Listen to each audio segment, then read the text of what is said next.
Assalamualaikum warahmatullahi wabarakatuh. Perkenalkan, nama saya Hilal Adnan Gimnasia dari Pendidikan Biologi tahun 2022 dengan nomor induk 130462280. Nah, di sini saya akan memaparkan hasil rangkuman saya mengenai integrasi nasional. Apa sih integrasi nasional?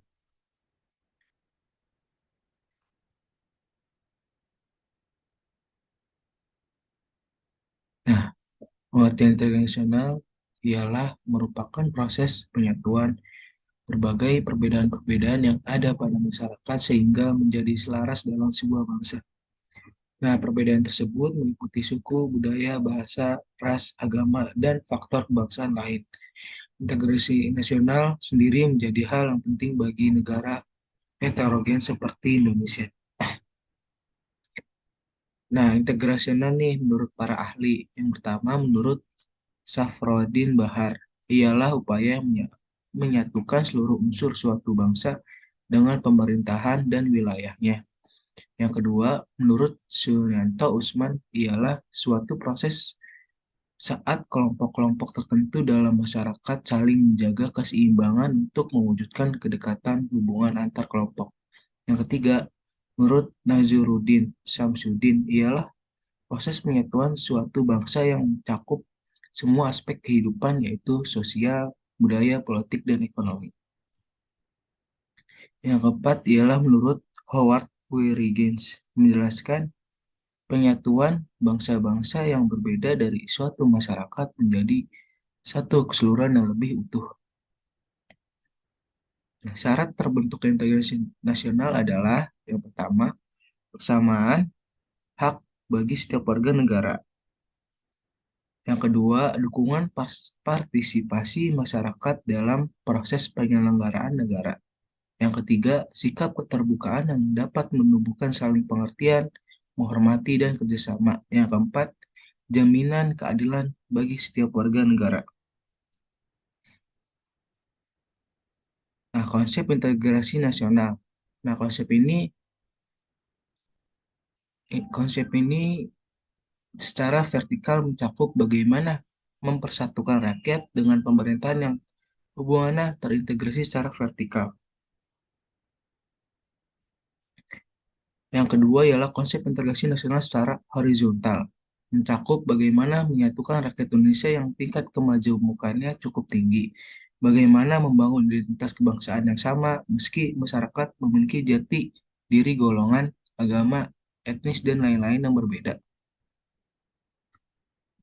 Nah, faktor apa saja sih yang menimbulkan integrasi nasional? Yang pertama, adanya campuran dari luar.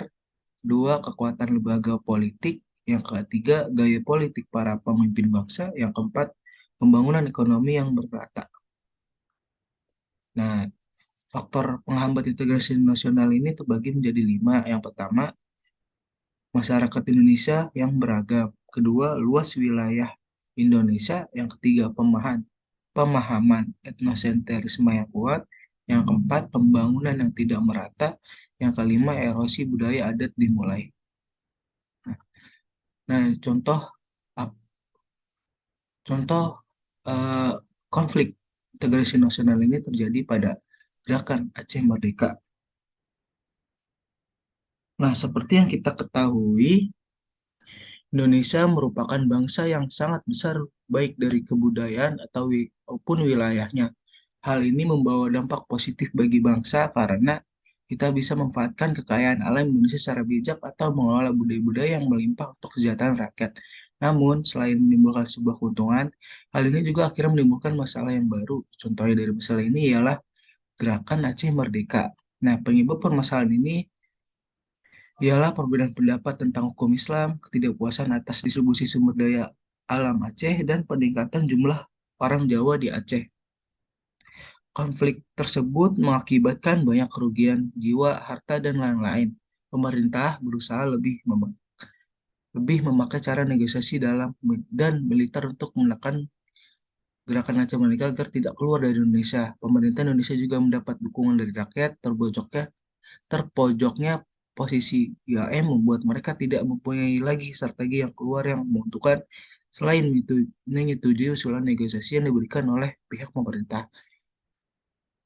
Nah, konflik ini terjadi 3 dekade. 3 dekade ini berakhir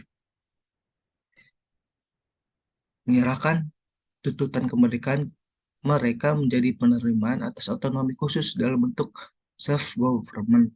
Maka dari itu, pentingnya integrasi nasional sangat diperlukan oleh negara Indonesia karena dari integrasi nasional dapat mempersatukan perbedaan-perbedaan yang ada di Indonesia sehingga tidak adanya konflik perpecahan yang terjadi dikarenakan perbedaan semata. Berikut hasil yang saya sampaikan. Mohon maaf apabila ada kesalahan. Wassalamualaikum warahmatullahi wabarakatuh.